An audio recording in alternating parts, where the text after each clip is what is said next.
2023 season, what are some things that we need to do differently, or what are some things that you guys want to do more of so we can have the team that we want to be? And the number one thing the players told me after the 23 season was they wanted to do more activities like that, competitive team bonding activities outside of the football building. I asked our players after the 24 season, when I met with each of them individually after the season, what do you guys think was the difference in the 23 season and the 24 season? And the players told me after the 24 season that the team bonding activities like 3-on-3 basketball were one of the primary reasons that we had the success that we had in 2024, because we were closer as a team. So you can't be the last 2 years when the videos went out on social media talking about how awesome it is that the Gamecocks and the football team have such a strong culture and they play basketball together and that's awesome. You can't be the person that's celebrating it 2 years ago or the last 2 years, and then this year you're up on the front porch screaming, why are they playing basketball? I mean, I get it, and you open yourself up to criticism, but it's a big part of what we do here in this program. We'll continue to look at how we do things going forward. There's no question about it. I don't think we're the only football program in the country that has 18 to 21-year-old young men that play basketball in the off season. I know there's other football programs. I don't know what their policies are, but Clemson, Duke, North Carolina, there's some other ones that have actual basketball courts at their football facility. So maybe they're just telling their players they're only allowed to play horse in the off season. I don't know, but they come to my house. They play basketball in the driveway. If they weren't playing basketball in a 3-on-3 competition as a team in an organized setting, I have a hard time believing that they wouldn't be playing basketball other places. So it stinks, and it's unfortunate. Jacarius is in great spirits. Like I said, we want to be smart and make sure we have a healthy team when we get to the season, but I also can't just put these guys in bubble wrap and hide them in a closet down the hallway and then bring them out on September 5th and be ready to play for Kent State. There's things that have to happen in order for us to be our best as a team on and off the field when we get to the first game. So hate that it happened, stinks, hate it for Jacarius. He's going to be okay. It's not a catastrophic season-ending injury where it's all doom and gloom and here we go again. It was an unfortunate injury. I hate to say it, it probably won't be the last injury that this team faces in 2026. That's just life. It happens in the NFL, it happens in college, it happens in high school. And like in every situation, we'll support Jacarius, help him through this. He'll be better for it. And it'll give other opportunities to other offensive linemen in that room to continue to get more and more reps here as we go through spring practice. So we're hard at work building a team and having a team that our fans can be proud of in 2026. And there's a lot of excitement, and congrats to the champions of the 3-on-3 basketball tournament last week too. We had a great time and really appreciate Don and Lamont letting us use their basketball facilities last week. So on that, and we can talk more about spring practice next week. I think I'll come in here next week before we start spring practice so we can talk more about that. But today is about Coach Smiley. Fired up to add him to our program. Like I said, first of all, I want to thank Dr. Amaritas, Thad Westbrook, and Jeremiah Donati, Jeff Crane for their support and throughout this process. Extremely supportive, whether it be in any way to help us get the best person in here to keep this thing rolling.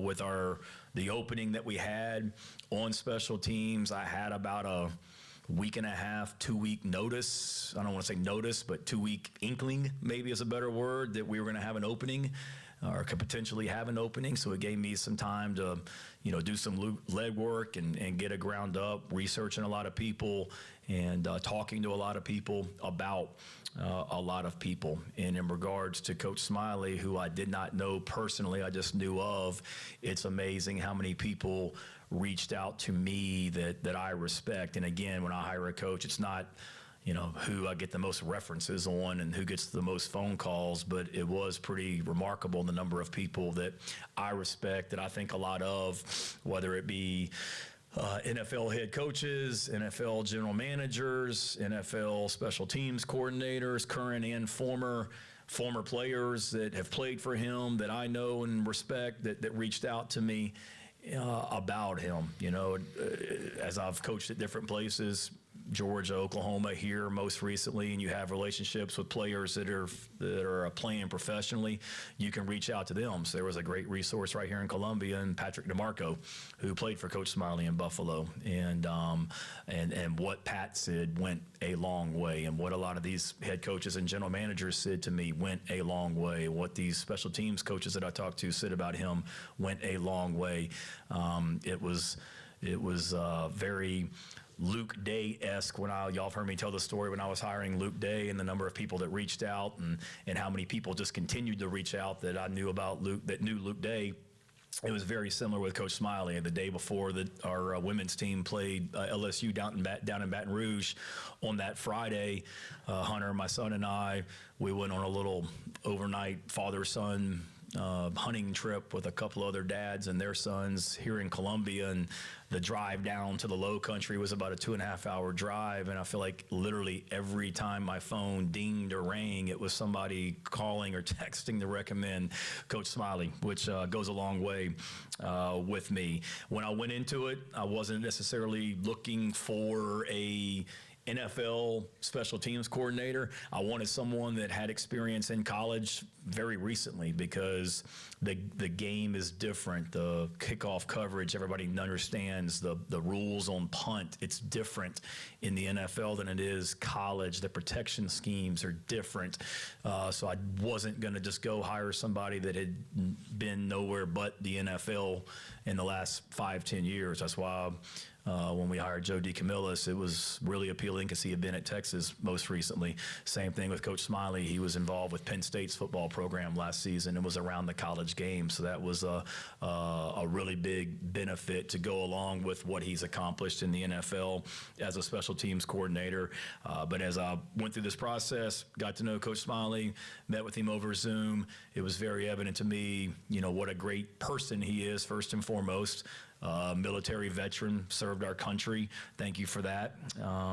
But a great person, great teacher, that was evident on the Zoom, without a doubt. And then somebody that wanted to be here. There's a couple NFL teams that are still finalizing coaching staffs that were interested in Coach Smiley to be their special teams coordinator. And instead of waiting to see what may or may not happen with some of those teams, he chose to come here, which I'm excited about. So he will make us better. Got here yesterday, hit the ground running, drove down here from Buffalo this weekend, I think, and got in here this weekend and hit the ground running yesterday. Spent some time with our players yesterday and today, and the timing's not ideal with us starting spring practice next week, but as he and I just talked about, we'll look back at this experience and how, rushed, or not rushed, but how crazy it was leading into spring practice, and laugh here as we go through. And he told me that he already has, just kind of looking back and thinking about where we are. But really looking forward to you guys getting to know him, and really thankful to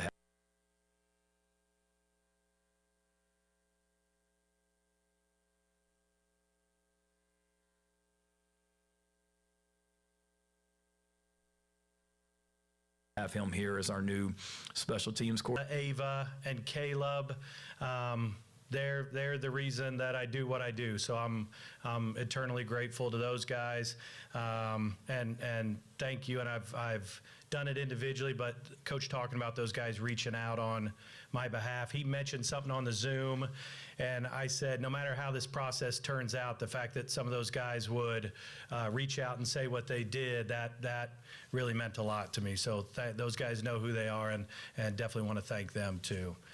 If you guys have any questions, I'd be more than happy to answer them. Raise your hand, we'll get a microphone too. If you could introduce yourself as well. I know Coach has already met y'all, but I doubt that he remembers everyone your names. Don't test me. Matthew David Cloninger with the Post and Courier. Yes, sir. You mentioned that you've gotten to see or talk with some of the guys that you will have over Yes. the past couple of days. Do you have a pretty good idea from a film or whatever of what you got to work with coming in? I've had a chance to hang out with the specialists the last couple days, and then we're in the process of sitting down each one of them individually, and whether it's some of them with last year's game tape here, or some of them it may be practice tape, or if they came from a different school, sitting down and watching the season with them, so they can learn how I'm talking, I can learn how they're talking, but that process has definitely already started, and it's been real good so far.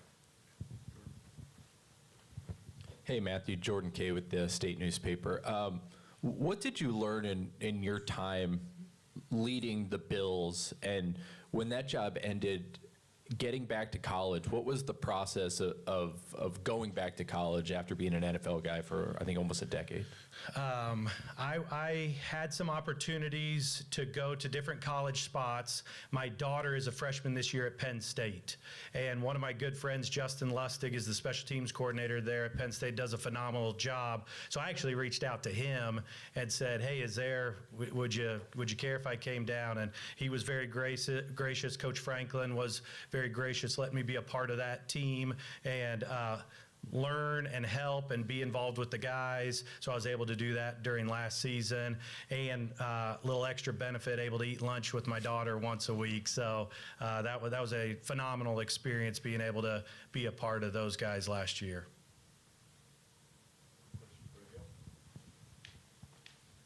Excuse me, Helmut Granahan, 24/7 Sports. With the kickoff specifically, how beneficial was it to be around that and experience that last year, and the change and difference in the NFL? Yeah, now that the dynamic kickoff exists in the NFL, it's completely different. I only did the inaugural year of that in the NFL, so getting back to Penn State was really getting back to what I was used to with kickoff and kickoff return for sure. Punt return, that was an education that was helpful to be around that.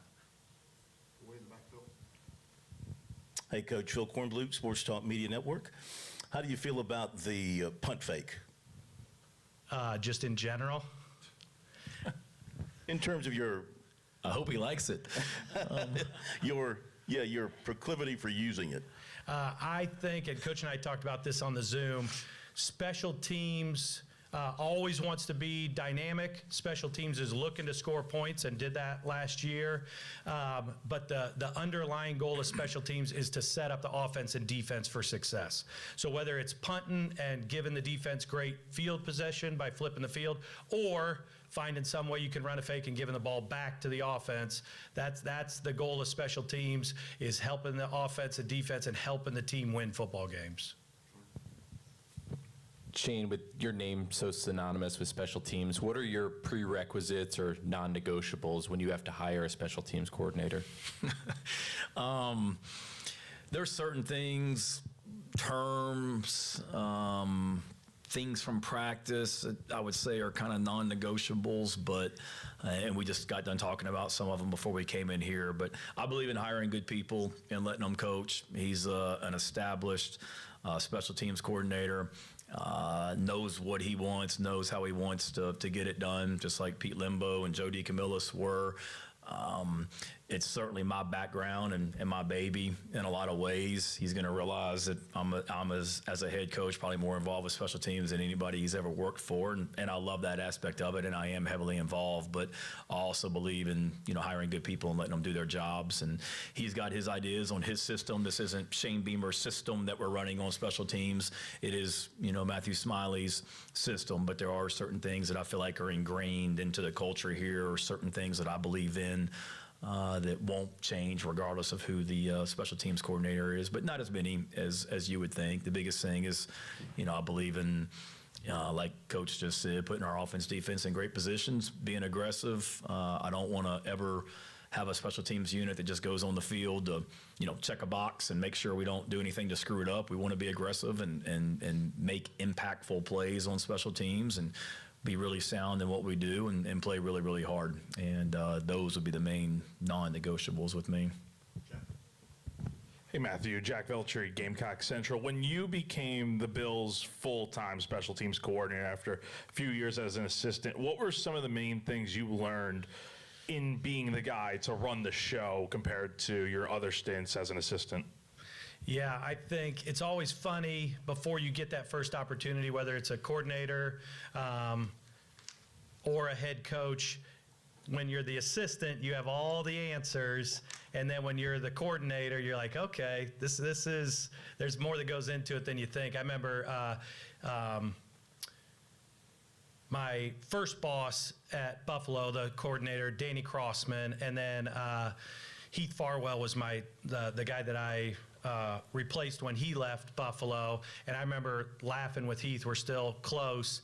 And saying to Heath, oh, I get it now, because there was times I wanted him to fight battles. I wanted him to, hey, we got to do this, we got to do that. And then once you switch chairs and switch offices, it definitely becomes more clear that there's a lot more that comes into it. So to answer your question, I think anytime you get promoted in any field, you're going to have a learning curve that you got to have humility through and make sure you keep learning.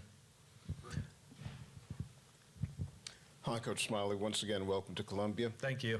Rick Henry, WIS-TV.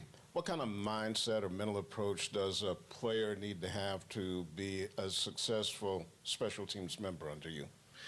I think first and foremost, every play matters. So on special teams, your ops are limited because you have more or you have less plays during the game, but then you also have plays that could be a touchback on kickoff or kickoff return that may not be an opportunity to flip the field. So when your chance to affect the game shows up, every play matters, and I'm always ready to make that play. So that mental toughness of the special teams players, that every time I take that field on a special teams play, this could be the play that flips the balance, that gives us a chance to win the game. But that has to be the mindset. There's no plays off. I got to make sure that I'm ready to be my best and compete whatever phase it is when I take the field for special teams. Let's go way back left. Chaz. How you doing, Coach? Chaz Frazier with ABC Columbia. If I'm not mistaken, this is your first stop at an SEC school. Yes. If so, was that a dream of yours ever? And describe what it's like to take on this challenge with this conference and just everything the SEC has to offer. Yep. I think it's a phenomenal opportunity. I think that learning about the SEC from the inside as opposed to the years in the NFL, scouting guys and coaching guys on the team, whether it be Jacksonville or Buffalo from the SEC, I'm very, very excited as I learn more and take on the challenge of the stadiums we're going to travel in, home games here, just the atmosphere, and Coach and I talked about this, the atmosphere here on game day is like no other. We had some wild games up in Buffalo, but from what I've heard, from what I've seen on video, and what I'm soon to witness, this is like no other. Hi, Lulu Kesson. Shane kind of mentioned it already, but just with the small window before the start of spring practice, how do you kind of figure out where to start and figure out, being efficient with timing, but also not necessarily rushing into things? Yep, great question. The timing is restricted a little bit with spring ball starting next week. One of the really neat things, Joe D is one of my favorite special teams coaches in the business, and he and I have known each other a long time. So even just these last couple days, have had a chance to watch all last season, have had a chance to watch the drills and the stuff that he's installed up to this point. There's a lot of carryover. There certainly will be some changes, but it's really a benefit to be able to watch his last 2 years and see the carryover, and even some of the stuff that Coach Lembo was doing. Coach and I talked about a drill an hour ago. He said, here's a good drill, check this out. I said, Coach, Coach Lembo's assistant taught me that drill 10 years ago, 15 years, longer than that, when I was at Eastern Illinois. So there's a lot of connections that make that quicker transition a little easier, but nonetheless, hit the ground running for sure.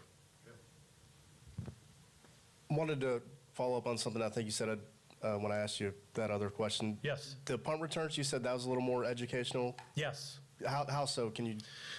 Really, there's only one rule difference between college and the NFL when it comes to punt, and that's in the NFL, only the widest two guys can release at the snap. Everybody else has to wait till the punt is kicked. In college, anybody can release at the snap. Everybody can release at the snap. That's the only rule difference, but that's what creates all the different formations that you're able to go to in college. So that opens up a world of possibilities on punt formationally, but then that also opens up all the counters to that on punt return. So that one difference in the rule between college and the NFL, that's where it gets very, very multiple in college. And to be able to not only go through a year at Penn State and see how are we protecting on punt against all these very good special teams in the Big Ten, but how are we attacking when it comes to punt pressure against the different formations we saw during the season? How did you get into coaching? Good question. My dad was a high school basketball coach when I was real little. He was in the Air Force as well. And so when I was little, he was a high school basketball coach, and he got out of that, but I think that got in my blood early. Late in high school, I was trying to figure out where to go to college, and I was a better than average football player at a small school. So there was some small schools trying to reach out to me. And I decided, I said, I'm going to go to the University of Illinois. That's where my folks had gone. And I told my dad, I said, I'm going to walk onto the football team. And he's like, ugh, are you sure? I said, I want to coach. And if there's any way I can make that football team, then I'll get a back row seat. And so was able to make the team through the grace of God, and was a walk-on on that team. And then eventually Coach Turner was the head coach and gave me the opportunity to become a coach with him, with Greg McMahon, a longtime special teams coordinator at the Saints, at LSU, who was the special teams coordinator there at the time. So that's when I transitioned into being a coach. I kept my same locker in the locker room, but instead of helmet and shoulder pads, I had a stopwatch and a clipboard. So that was the jumping off point for me. I know you're just starting to really get to know these guys, but you mentioned it. You've watched some tape from last year. You've watched games, drills. What sticks out about a guy like Nick Harbor on tape, and what's the excitement level to work with a guy with that size and speed on kickoff return? Yeah, I'm going to answer that not specifically, just because if I start getting into name specifics, I'll either leave somebody out or I was down in the weight room this morning and just standing and meeting guys and talking to them briefly and starting to get name recognition and face with the numbers. So let me answer the question this way. The roster as it appeared on film last year and the new guys that have come in, strength, speed, size, some of the specialists, both kicker, punter, snapper, and returners, there is some talent on the roster that as a special teams coordinator, I'm excited to work with. Shane, one more question on Peak, if I could. Did he hurt it playing, or was he off to the side doing something else when he went down? Playing. Anything else for Coach Smiley? Any other quick ones for Coach Beamer? Again, he will be available next Tuesday at 1 o'clock. Little bonus football press conference questions. Shane, going back to a few weeks ago when you had to make the decision to move on from Devontae Miles, how tough was that? And I know you're pretty strict about, rules and whatnot. Just what do you hope that message sends to the program, like with the culture and whatnot? Yeah, it was extremely difficult because of how I feel about Devontae as a person and how I care about him, still do. Along with every other player on this team, but there's also expectations and a standard of what's expected in this program on and off the field, and this was a situation where it wasn't being met, and I feel like he's come a long way in his time here with us, Jack, but that was just an issue that we have a sign when you walk out of our building each and every day, and when you come in downstairs, don't get tired of doing what's right. And that was just a situation where I felt like standard wasn't being met, and it was best for both of us to move on and wish him well. That was an emotional conversation in my office when I delivered that news to him, and still talk to him. We'll always talk to him. I care about him, and he may not be a member of this program, but I love him and want him to have a great quality of life on and off the field here moving forward, and want to help him in any way that I can. But, I'm also responsible to all the other players on this team and the people in this program to do what's right for the overall program too. Aside from Jakarius, is there anyone else right now that won't be able to participate in spring practice? Yeah, we've got quite a few just because of guys that haven't totally recovered from injuries that were sustained last season, unfortunately. So I don't want to start naming some and missing some. I'll get you an updated injury update as we go into spring practice next week when we meet. But yeah, there's more, but no one that's, I guess, has sustained an injury since the end of the season. Okay. Thank you all. Appreciate it. Thanks, guys. Thank you all for coming out. All right, that's Coach Beamer introducing Coach Smiley. We'll come back and react to what we heard as the halftime show rolls on here on your Tuesday on the Game.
college athletics now at the state level. And so, you need to do what you can if you're in the state government to protect that public resource. And so I understand. And like I said, if everybody was paid 100% out of university funds, there was no outside NIL that was part of the big number and all that, then absolutely. Yes, release it. Everybody releases it. We all get to look. USA Today does a database. Everybody's hunky-dory. But with the way things are now, absolutely they need to pass that bill. JC, always appreciate it. I will save the Army-Navy stuff for later on for you. I do want to hear your opinion, just kind of irrelevant to what we just talked about. But no, you got some family obligations you need to tend to, so I'll get you out of here. Look forward to catching up with you next Tuesday, and look forward to following Inside the Gamecocks and what you might have planned in the future. I appreciate you, Bill. Hey, real quick, about 20 seconds. Tell them you've got the newsletter coming up. Where can people go and sign up for that? Oh, yeah, that's right. InsideTheGamecocks.com. We'll launch that late Q1, early Q2 of this year. But you can go to InsideTheGamecocks.com right now and sign up for our daily newsletter. It's probably about 5% of what you can expect. It's kind of a daily piece of Gamecock content. People seem to be enjoying it, and it's obviously something that lets you keep up with the Gamecocks, keep up with the site, and when we'll launch and all that good stuff. Take care, buddy. Appreciate it. We'll be right back and wrap up the show. Take care.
Wrapping up your Tuesday, we'll be halfway through the week. Just a few days of February remaining.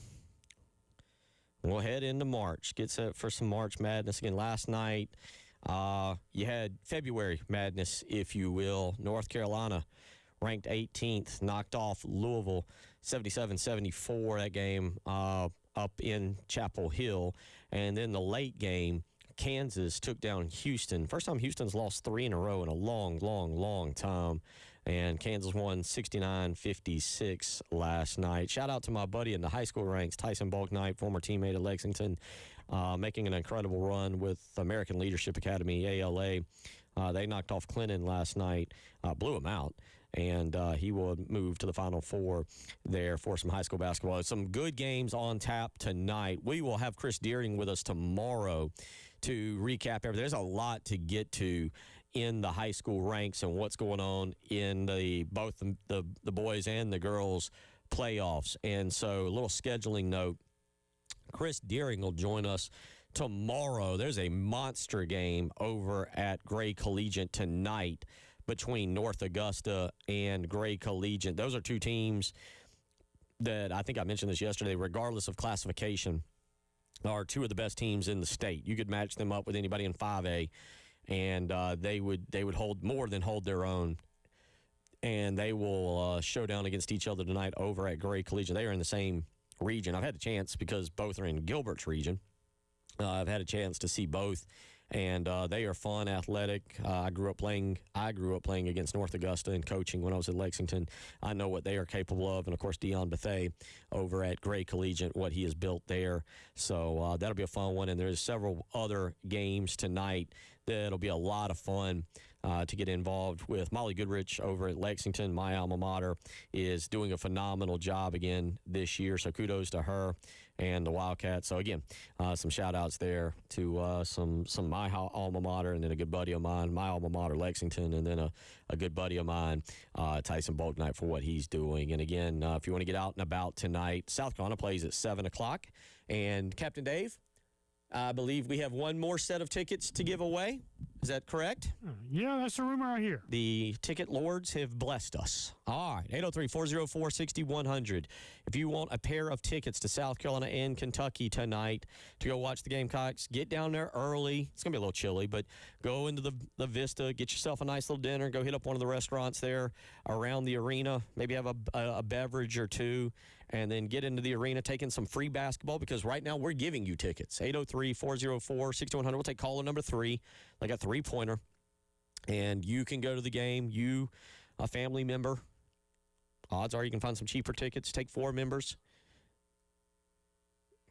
803-404-6100 is how you can call in right now and get yourself a pair of tickets and go to tonight's South Carolina-Kentucky game over at Colonial Life Arena there if you want some tickets. And, again, free basketball. Come on, you can't turn down free basketball to the game. If you don't call in and take them, Dave, I guess I'll have to take them. I'll just have to take one for the team. Go to the game myself. How's that? Does that work for everybody? All right, good deal. Call in now. Get yourself a pair of tickets. Tomorrow's program, I mentioned Chris Deering recapping the high school stuff. By the way, again, another monster game here in the Midlands tonight. And I say this because he's another Lexington alumni. Thomas Ryan brings his Dorman Cavaliers down here to take on number 2 in the state, Ridgeview. So, again, a lot of great games taking place tonight. A lot of good basketball going on tonight. And, again, you can go check out some of that. 803-404-6100. Call in now and get yourself those tickets. Wrapping up the show, we've talked a lot about what Shane Beamer said. I know the guys after us, Jay and Terry, will have plenty of audio on what was said today. If you're just tuning in, nothing substantial. The biggest news out of it is that, according to Shane Beamer, Jacarius Peak will be ready to go. Now, the key word here is September. And I say that because I am reading between the lines. Sorry, Coach. I'm doing a little bit and being a little bit too much of an analytics person here. Shane Beamer says he will be ready to go in the month of September. To me, that means that's when he'll be back being able to practice. Obviously, he could get out there and play, but I'm thinking you're going to want maybe like 2 weeks, a week, 2 weeks of practice for Peak to see how he feels and if he's ready to go. So that's the earliest. It's not like, he's going to be back in August and go through fall practice, and then he will have had 3 or 4 weeks of practice under his belt come the season opener against Kent State. Nope. It sounds like he will be back roughly Labor Day weekend, which is the Kent State game. I don't think you're just going to throw him out there. So best guess, and this is important, I'm getting a little bit too into the weeds on this, but this is important given South Carolina, the importance of the year, what we know about the offensive line, trying to improve this thing. what we think is that what I think is that probably he's out for the first 2 games, as he is starting to practice and get his legs under him again and feel comfortable with whatever was wrong with his knee. Again, the fact that it's 7 months does not sound like a ACL injury. It sounds like more like a strained PCL, maybe an MCL. I'll be honest. Preston Thorne had a significant injury one of his years. He's more familiar with the injuries to the tendons and the ligaments. My son, Austin, is wrapping up his ACL injury, so I've learned a lot more than I wanted to.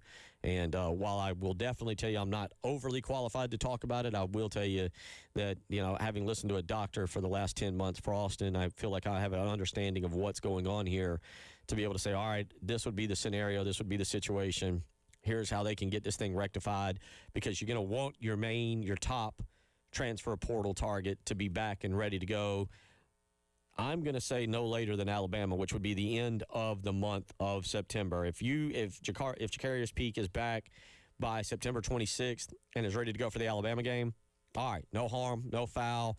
Everybody's good. Get him out there. Randy Clements, coach him up, get 4 other guys you feel comfortable with, and go from there. We'll see if that is indeed what kind of transpires over the next 6 to 9 months, getting him back and ready to go for the beginning of the season. So, also, Shane Beamer talked about special teams. Oh, it was a lively, lively special teams press conference when it came down to special teams. So much great information that Terry and Jay have promised to cover full extent special teams for 3 hours. I was shocked.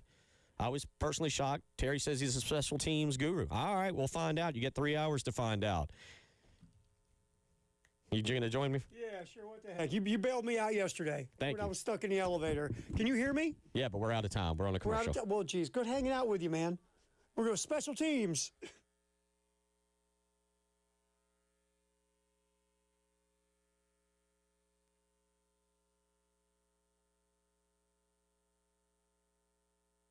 Yeah.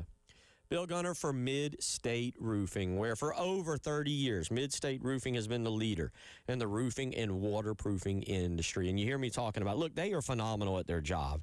Getting out, roofing, providing you comfort knowing that your home or your business is going to keep that operation dry and running long into the future. Yeah, they're phenomenal at it. They're the best in the business. Let me tell you something, because from high-rises to hospitals, manufacturing to industrial, Mid-State Roofing designs and installs bonded systems with a protective guarantee that keeps your operation, again, dry and running. That's important in the roofing industry, trust me, long into the future. And they are 24 hours a day, 7 days a week. And that right there is why they're the #1 company in the industry, why they've been the proven leader. Customer service, being there for 30 years, being there 24 hours a day, 7 days a week for their customers' needs. Give them a phone call, 803-356-1919. If you've got a leak, let Mid-State Roofing take a peek.